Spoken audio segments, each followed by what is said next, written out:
There it is. All right, America, we are back. America. Hello, America. Today is day 2. Day 2. NRA 2026. Yep.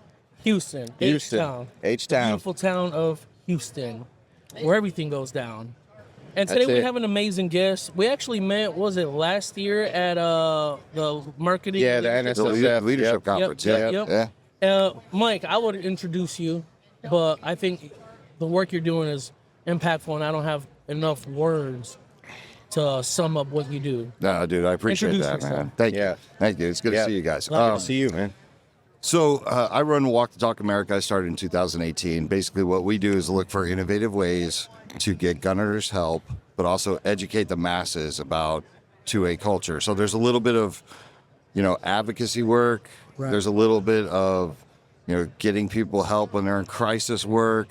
And then there's also grassroots programs that we think are the key to reducing negative outcomes of firearms. We're only funded by the firearms industry. We take no money from government agencies, anything like that. And we have no enemies, which is kind of like different, right? Like, how everybody, a lot of people hate us, right? Yeah. But in terms of the 2A community, but we actually don't have any natural enemies out there. Even Brady in every town love what we do, which is it's crazy because everything we stand on is super pro 2A and no compromise. Yeah. So. Well, and man, there's a lot to unpack even in that. Because your work is so meaningful, and I think a lot of people in our space stray away from this conversation, and you're like, nah, we need to address this head on. And the reason why it's so meaningful to me is because I've had mental health battles. I know Rob had. Everyone does. Right. My wife is a mental health professional. What inspired you to start Walk the Talk America? So one of the things I noticed when I got in the industry, I got into the industry through nepotism. Like really? I didn't know anything about guns. Literally nothing about guns when I got in. They were just like, you're coming to work for the family business. But that actually helped me. It helped me like kind of just observe like what was going on in this industry. First of all, like the people, I loved them. I fell in love immediately. And I didn't grow up hunting or shooting or anything like that. So just like the love that I got from the firearms industry was enough for me to say like, what people think about us is wrong. It's wrong, right? Like it's wrong. So, I did notice that we did not lean into the negative outcomes of firearms. That's right. And it's because we knew that it was going to be used against us, right? So there was a time, like in the mid-2000s, so I got in 97 was my first SHOT Show. Oh, wow. Yeah, so it's been a minute. But there was a time when every SHOT Show, there was one less person that used to come hang out at the booth.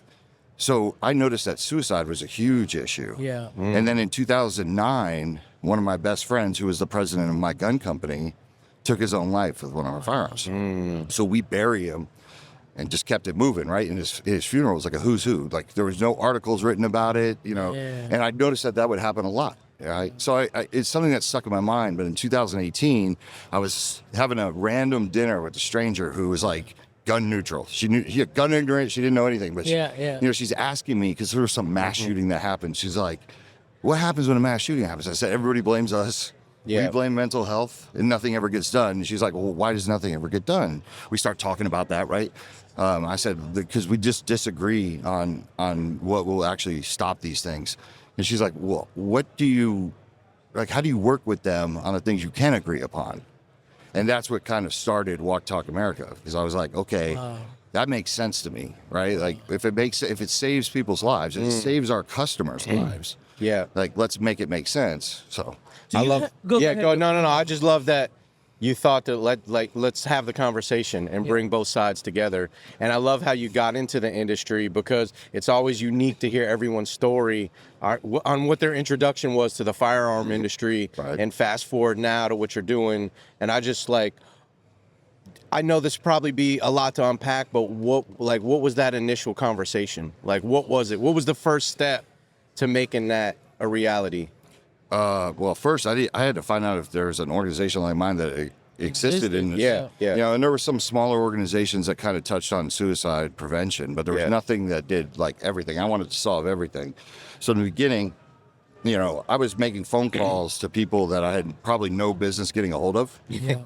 Like if you're like, hey, I want to learn how to play basketball, I'm just gonna call this dude Michael Jordan, ask him about free throws. So like I was getting a hold of like these really you know, high level doctors and people in epidemiology and things like that. And I was basically saying, look, I want to stop mass shootings, and they kept pushing me to suicide. And then I kind of realized why, right? Because finding the next mass shooter is like finding a needle in a haystack, right? You get 10 people that have schizophrenia, a gun. I'm getting to my point too. No, that's I'm just kind of taking it along. I got you. You have 10 people that have bipolar disorder. Yep. Give them a gun, they'll never hurt anybody. Yeah. I can come home, catch my wife in bed with my best friend. Yeah. Snap.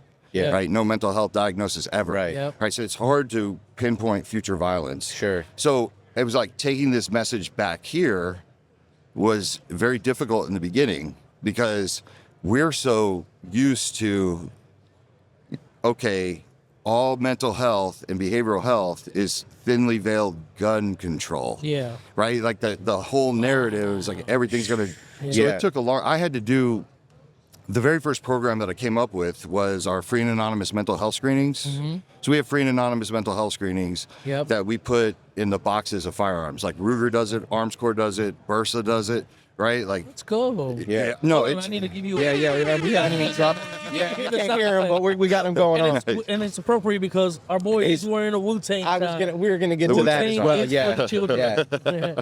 no. So I remember, you know, because I used to own a gun company. Obviously, this is my family's gun company, but I became the owner one day, and I literally walked in. I was like, I want to put these free and anonymous mental health screenings of boxes of guns, but I didn't know what was going to happen. So I remember having a meeting with like my employees, and I was like, look, I want to do this. I'm not sure if we're going to get in trouble with the NRA. I'm not sure if NSSF is going to get mad because no one or even really, the customer, like, wow, I'm buying a firearm. Yeah, like, why are you doing that? Yeah, right. right. Or are you just sending me in down the river to the gun control? Right. Yeah, you know, I answered this thing like, yeah, dude, I'm having some struggles. Yeah. What's that look like? It was crazy because after about like 4 months, we started getting the feedback coming in, right? And people were calling the office, and they're like, hey, I just bought a Bursa. And they're like, I saw this card in there. I just want to thank you. People were calling the office. We were not even ready for like the level of, I want to talk to Bursa because Bursa's addressing this. So we had people like sharing suicide loss stories, people talking about their own personal stories. It was all positive. So after about like 6 months, I knew I was going to get in trouble. I was like, all right, let's step up to the next line. And I was like walking around. I remember Charlie Brown from High Point and Martin Tuason, rest in peace. He just recently passed away. Yeah. I remember walking up and I was like, hey man, I need you guys to put this card in the box. They're like, what is it? I'm like, free and anonymous mental health screenings, right? I was like, we want to keep our customers, you know, mentally right? Like we don't want to lose customers and we want to address these things. And both of them were like, yeah, I could do that. And I remember thinking, damn, it was that easy? Like all I had to do was ask? And then it just started to snowball from there, right? And then all these other programs started to be developed and, you know. That's awesome. Now here we are today. So, like, do you guys have anything in place for like teenagers? Yeah, absolutely. I'm glad you brought that up. We have a program called Kids to Kings. It's the first and only one of its kind, right? So it's basically a program for underprivileged, underserved communities. We bring these kids through the system and then show them firearms ownership in a healthy manner. We introduce it in a healthy manner. So they're not just getting it from video games. Yeah. They're not just getting it from hip-hop videos, or whatever it is, right? And I'm not here to judge that. Like I grew up listening to Wu-Tang and we NWA. have this conversation. I love this theme of our guests saying that because it's gonna happen, right? Yeah. Right. I grew up way different than him. He grew up, but we have similar stories of firearms in the streets. Seeing our, you know, I was hunting as a kid, but I still found my way into the streets and saw firearms, and no one had training or, you know, it was just like that was a street gun. Oh man, he's got a gun. So I love that we have these conversations. Super important. So I just want to like, just so the listeners know though, we're not just like, hey, let's go out and shoot. Like there's a financial, you know, literacy component to this. We actually introduce like life skills to these kids. Yeah. And take them on field trips. If you screw up at school or you're getting, you know, you're stepping out of pocket, like you're not shooting. Right, so like that's the reward. Incentive, And last year at the NRA show, we had the kids because it was in Atlanta. Our pilot program's in Atlanta. We had the kids at the NRA show, and I'm taking the kids to every major manufacturer, right? I want to introduce them to the president. I want to introduce them to the engineer. I want to introduce them to any competition shooter that's walking around. Yep. And dude, you know how powerful it is to have these kids. Because let's face it, where we failed and with minorities as a whole, it's getting a lot better. Yeah. But you know, when I first got to this industry, it just looked like an old white person party, right? Like it was 100%. right? Like there was no diversity at all. It's getting a lot better. But if these kids or these communities feel like they're not welcome here, we got to do something to change that, right? So having the president of Ruger or having the lead engineer at Bursa who's talking to one of the kids with an engineering mind saying you could come work here one day, or you could be the next gun shop owner in your community, or you could be the next firearms instructor, or you want to be a competition shooter, right? That's impactful and it's inviting, and it's like where we need to start with the industry so the shooting sports don't die out, right? Like that's you it. know, let's go find different demographics. Let's keep our customers healthy. Let's get them started at a young age so they're not doing dumb stuff with a firearm. Like that was me. Hey, man. But but like put yourself in the shoes of the kids. You know, if you have been exposed to that in a different manner, you know, like normal. The reason I asked that is because when I was 12 or 13, I know school shootings are more highlighted now, right? To highlight the negativity of guns. But when I was 12 or 13, my group of friends, we were directly impacted because there was one of our homies got killed on the school campus, and I don't ever remember there being any mental health services like once it happened. And then on top of that, we are inner city youth, so it's like, we just go back home, and it's like, no, we grew numb to it, you know. So after, and that was the first one, because then from there it was like back to back to back, like neighborhood shit too, you know. But it's just like one of those things, like, okay, we're being reactive. We're not trying to be proactive about it, and that's what I like about. Yeah, you can get a firearm, but if you get a free anonymous mental health checkup, and obviously this is now talking about adults, right?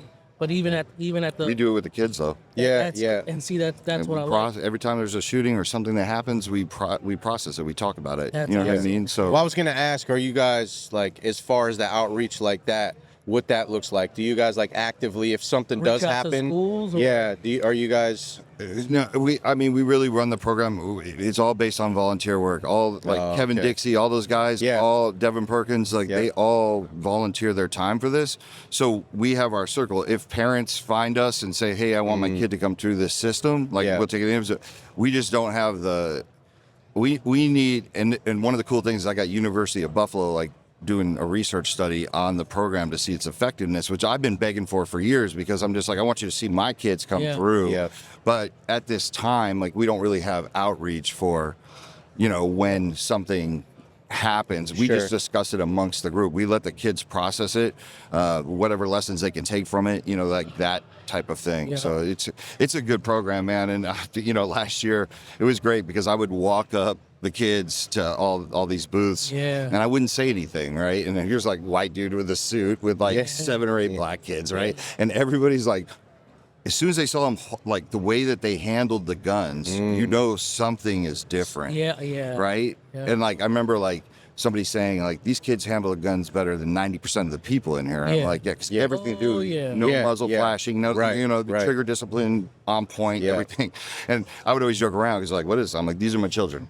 And but like, they are. They are. Right? I just want them to be like, wait, my brain's broken. But no, then I would tell them what it is, and then people are like, damn, like why didn't we have this when I was a kid, or why, you know, this should have been around a lot sooner. Sure. Once again, who knows what, you can't stop anybody from doing anything, but 100%. I want my kids to be able to know about one in the chamber. You know, if somebody is using a gun for whatever the reason, even if it's irresponsibly, I want them to correct them.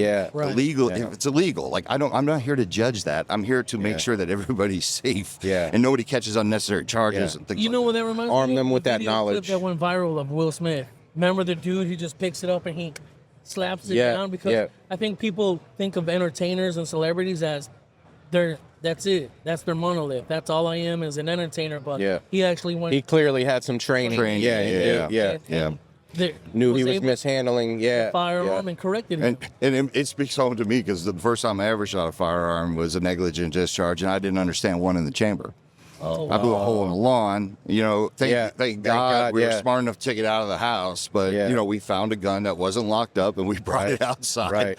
And, you know, I could have used Kids of Kings. Like, Yeah. you know what I Yeah, mean? that's So, amazing. Where's Kiss the King's based out of? in Atlanta right now, and Okay. we're about to open up St. Louis. Oh, Nice. awesome. Let's go. We need KD's hometown. Yeah, we had Katie on yesterday. So Yeah. Katie's Yeah. amazing. Yeah, he's a great dude. Your brother's putting in. Yeah, he is. groundwork. And I love That's what a you're fact. doing. You're putting in groundwork. Yeah, I mean, I man. appreciate that. Yeah. Yeah. So. You know, it's you got to keep looking for innovative ways to educate. And I think one of the biggest issues that we've had as the firearms industry is we never really had solutions, right? So people say to us, hey, we want to legislate you. And then we say, no, that's not going to work. And then a lot of people, you know, are like, well, okay, what's your solution? And we've always been like, Second Amendment, probably from cold dead hands. Yeah. Right. I want to be like, this is what the Sure, firearms industry is doing. Like, this is, you know, this is what, Yep.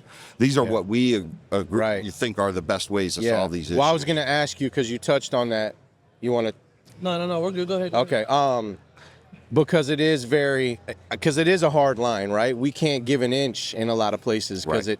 it Yeah. turns into more. So I wonder like how you do, you know, how well you counter that and like what that counter is from you guys to like. Okay, so like let's use the example of like red flag laws or ERPAs, right? Yeah. A lot of people believe that red flag laws save lives, and I'm not here to say that sometimes they don't. Like Right, there's of plenty course. of anecdotal stories, right? Yeah. Where you like, okay, but overall, so when I speak at an event that's behavioral health or research, I pretty much know that 90% of the crowd in there is thinking red flag laws are the greatest thing on the planet, probably more, right? You know what I mean? But I always like to say something controversial. Like I could get up there and I'm like, in my world, red flag laws get people killed. And then I could see the audience being like, okay, where is he going to go with this? Yeah. Most of them probably think I'm going to be like, cops show up and then there's a shootout. No, I'm like, no. It's worse than that. Yeah. It's what happens is you create laws that scare people from getting help, and they're ready to get help at stage 2. And then they don't want to lose their gun. So they're like, I'm not going to, there's a red flag law in my state. I'm going to white knuckle it through. I can't even chance it. Then they get to stage 3. Then they get to stage 4. Yeah. Right. So how many people have taken their life because they were afraid to get help? Yeah. How many people have just avoided care and lived miserably and their marriage failed it or whatever? Now they have a cocaine issue right? Like it looks so different. But everyone might be struggling with that. But so it's great because most of the times people will come up to me after I speak at these events and say like, hey, gun dude, like I never thought about that. I thought you guys just wanted to arm everybody, like those things. Or you're like, no, that's not it. I just want you to look down the field and see like we might think it's a good idea. It may sound like a good idea in theory, but if we're making barriers to access to care, in practicality, then it's not really. Yeah, it's not I good. love that because Man. Go ahead. No, go ahead. You mentioned because I did struggle with mental health. COVID almost took me out. I was hospitalized for 3 months. Ended up in a recovery hospital. Everything kind of collapsed. My bubble in this world, and I remember finally one day, because as a man, we tend to isolate and like, I'm going to push through this, right? You know what I mean? And thank God I have some good brothers like this and around me that could see it, I think. And one day I just finally called for help. Yeah. And the lady's like, man, this is what we call the 1,000-pound phone call, right? Because that phone feels like 1,000 pounds when you need to pick it up and call out. So I just want to, touch on that for a minute. Like, man, if you are struggling out there, listening to this, watching us, please reach out to someone, man. We all go through dark times. Reach out to, and it's temporary. Yeah, right? Like that's the most there is important. man, that's a fact. Yeah, it is. Yeah, it's serious. Yeah, And nothing lasts forever. No, that's a fact. An expression my father used to say when we were boys. Man, if you're having a rough day, go lay down. Fall asleep. Sleep. Wake up in the morning and you'll be like, that's it. It's a new day. Yeah. Man, I made this thing 1,000-pound gorilla, and really it was like there's another expression, fear makes the wolf look bigger, right? Yeah. So it's kind of the same thing. Yeah. Like with anxiety or mental health. Sure.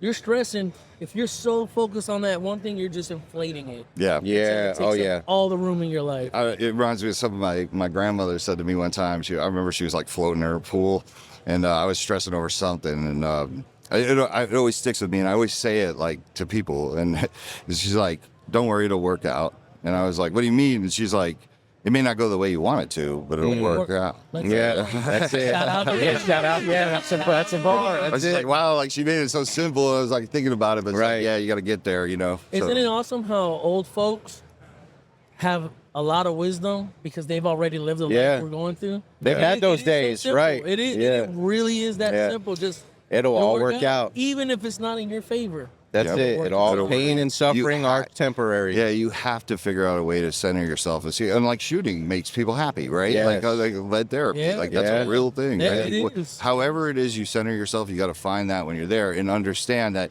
you may have to take precautions that go against your core belief system at the time, right? Like maybe it's a good time to get the gun over to your friend's house while you're going through this 3-day crisis, right? Sure. Like, or the local Yeah. gun shop that does safe storage, like Yeah. maybe take it in there, you know, like just, you know, understand that you're better off here. You know what I mean? And the gun community, Yes. the 2A community is such a welcoming community. It You is. just don't need to lose Easy, people. man. You know what I It mean? is. Like, Yeah. It truly is.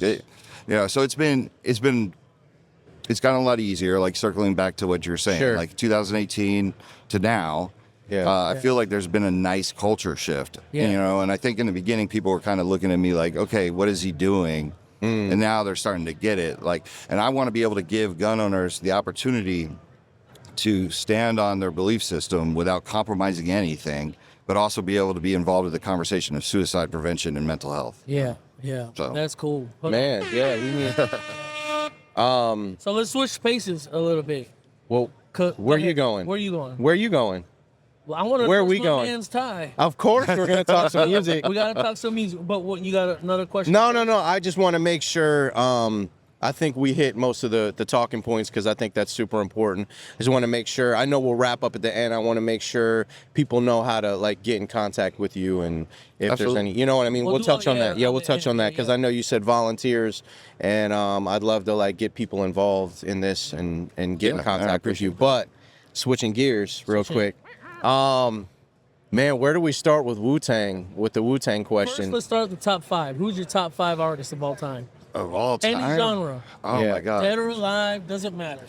So New Edition is Let's go. yeah. Wow. New We Edition. get some is- curveballs. I see New Edition every way. I've seen them at a county fair. I've seen them in big arenas. Yeah. I've seen them in small venues. So I get, you know, you think about all the people that came out of that group too. Yeah. So- Oh yeah. Right. So, God, man, this is a tough question. I'm breaking it down into different genres. Yep. There's a group called Chevelle. I mean, Yep. Chevelle speaks to my heart. I don't know, like, you know. I've heard of them. Yeah, I'm that's, not familiar that's with them. right. I would say I would put NWA up there.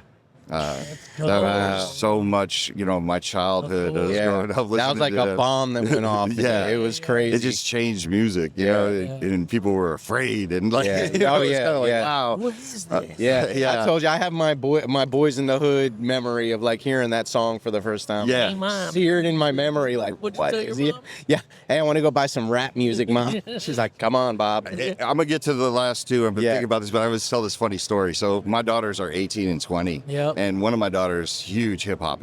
It's huge, and it's cute because she doesn't realize like there's certain things that I know. Like I remember one day she's like, "Have you ever heard of 50 Cent?" And I was like, you know what I mean? that's Yeah, look at it. Yeah. But it's funny. Like one day we were sitting in a car. And I was playing "N Too Deep," Back to the Hotel. Yeah, Remember that song? Yeah. And my daughter's like, play that again. And I played it again. She's like, play it one more time, right? Like, she's like, why don't they make music like this anymore? I'm like, I have no idea. You know what I mean? That, Like, the whole rap. We've been talking about that for 30 years. Yeah. Seems like that's a That regular if you would have paid me $1 trillion to think we would get a reference to that song on the podcast today, that was crazy. crazy. Yeah. I mean, wow. I grew up in the Bay, so like I grew up with Mac Dre, okay, yeah, and that E40 and the Click, and, Wow. yeah, and Spice One. Yeah, the whole Bay Area. Hippopotamus. Yeah. You're like in the rock. Yeah. Well, for you guys, like, where do you go with your hip hop? Like, Well, here's- East Coast. Well, I'm from the South. Well, that's interesting, though, right? Yeah, Because if 'cause- you know South Florida, Yeah. it's a melting pot. We Yeah. had dudes from the West. We had East Coast guys. Yeah. We had Atlanta guys. So, And honestly, I didn't get into like East Coast hip hop until I was already in my 20s.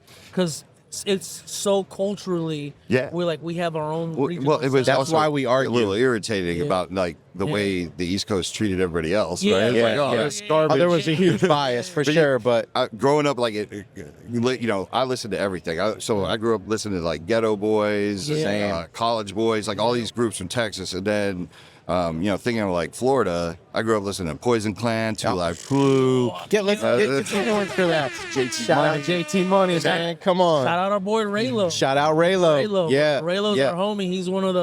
He's probably one of the most popular DJs in South Florida for breaking some of those guys that you Did the Dogs? I remember the Dogs. Oh my, Disco Rick. Disco Rick. Shout out Disco Rick.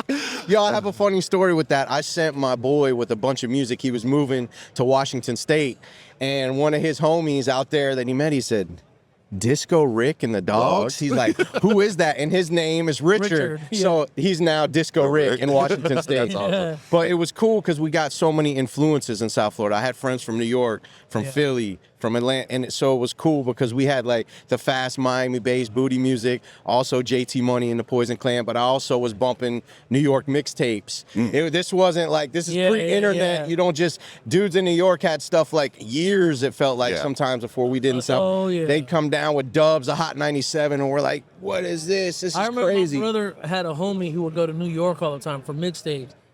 Before 50 Cent was 50 Cent, like, to the mainstream, right? I was like, bro, listen to this. Yeah. We were like, those early 50 Cent mixtape days, forget about it. I remember like How to Rob when that came out. That was the best. I was That's like, oh my God, he's going after everybody. Yeah. Traveling. That is. So, real quick, then we'll get back to, I know we hijacked the list countdown, but man, I'll never forget, one of our homies brought the single of Protect Your Neck and Method Man. It was a white cassette.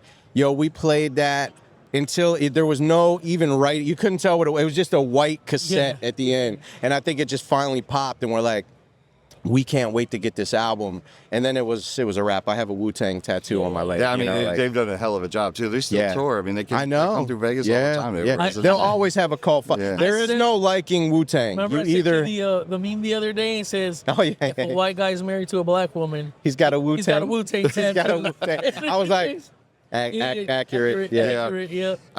So I would say DJ Quick is up there. DJ Quick. San Antonio is just like Compton. Yeah. I mean, he's definitely up there. I almost put Mac Dre up there in the top 5, man. There's so much Mac Dre. We had a Devin the Dude reference. I think KD dropped the Devin the Dude. I think, Devin dropped the Devin the Dude reference. I mean, but Texas has, MGK and industry. It does. I mean, its own culture. What's the not MGK? UGK. No, but who's the other one too? 8 Ball MJG. Yeah, 8 Ball MJG. Yeah. R.I.P. Pimp C. Yeah. That's right. Butler, Port Arthur. Yeah. What a wave of music. Man. All right, now let's get back to who were your top 2? Well, I was going first New Edition, right? That's I'm working on 4 or 5. Is this no particular order? This is okay. It's no particular order, but man, like anyone from the Bay, I'm a huge fan of like Rappin' Forte and. But I also grew up like listening to Second to None and DJ Quick, and I remember High C and all of those. That conglomerate AMG, you know, 50. I knew it. That's awesome. We're in But I the look at same hard demo. 57. Yeah. Hard 57. No. You guys can't see it, but my man's actually. Yeah, He's actually kind of solid. Well, that's why we argue. So this is the age gap. He's a Stillmatic guy, Nas, and I'm an Illmatic guy. Okay. Because that was his. So we go back and forth on both classics. I'm Stillmatic, everybody. I forgot Pac. I was a huge Pac fan. Yeah. So I don't know. It's crazy. I become like that old guy with my kids. Like they play music now. I'm like, that's trash. You know what I mean? I just don't get it. Like my youngest daughter, thank God, she loves listening to like Who Riders and things like that. Like different. But my oldest daughter listens to trash. It's really bad. Oh, I know. And I just know I'm getting old. You know what I mean? 20-year-olds too, and I'm just like, man, what is some of this? Some of the stuff is actually damn good. Right. That they listen to, but they're younger than the younger generation. So it's like just. Some of it, like Big X the Plug, like there's like certain rappers that I like I can Like I like it. I like Yeah. what they're talking about, but there's others just Yeah. trash. Like I said, I hate to be that guy. Yeah. I mean, we've had a really good Yeah, we had. conversation. I think we hit a lot of talking points. How your work is powerful. Yeah. How can people find you, man? You go to WTTA.org or WalkTalkAmerica.org or on social media. We're on X, LinkedIn, Facebook, and Instagram. It's at Walk the Talk US. And, people always say like, okay, like if I go there and I want to help, but I don't have any money, that's cool. There's so many ways that you can help Walk the Talk America by sharing our messages on social media and getting the word out there, letting other gun owners or letting other people outside of the industry know that this exists. However people want to help or chip in and things like that. Because that's really how we've positioned ourselves. Like we want this to be public facing. Yeah, it's cool for people in the industry, but people that aren't, we want to spread this word. We're bringing people into the space and then letting them find their way. That's it. There's so many textures. We're not the gun. Yeah, well, space he is not said, my I work. didn't know. I was ignorant to this. I think we all were. I didn't realize how much we'd be embraced. Yeah. Like, you're right, man. That this is the most welcoming. We're music heads in the music industry. Not that wasn't welcoming, but I don't think I've Just seen super any other cutthroat, industry that, man, people just will embrace you here and pour their knowledge into you for the most part. There's always gatekeepers and people, but I mean, this it's gonna be industry every is rock group. solid. Yeah, for sure. Everything's going to splinter off. And for clicks sure. and things like that. But for the most part, if you're Pro 2A, like it's like, come on in. That's it. That's how it should be too. Yeah, exactly. for sure. Is there anything we didn't hit that you wanted to get out to the people? No, man. I think you guys hit it. I appreciate you giving me the opportunity to come on here. And like I said, if you're Pro 2A and you don't want to compromise on your belief system, and you still want to be involved in mental health and promote suicide prevention, like Walk Talk America is a perfect place because there's nothing else like it. You know what I mean? Like, For those of you watching, go ahead. Or listening. No, go ahead. Or listening, make sure you like, share, comment, subscribe, share it with a friend. Go get you a firearm. Go outside. Empower have yourself. Fun, empower yourself. And more importantly, with Brother Mike here, take care of your mental health. That's it. And one quick question on the way out. What's your EDC? You probably never heard of it. It's Grand Power Q1. Never heard of it. Okay. Okay. All right, Grand Power is a Slovakian company. They're brought in by Global Ordnance. Now, I used to bring them in when I owned my importer.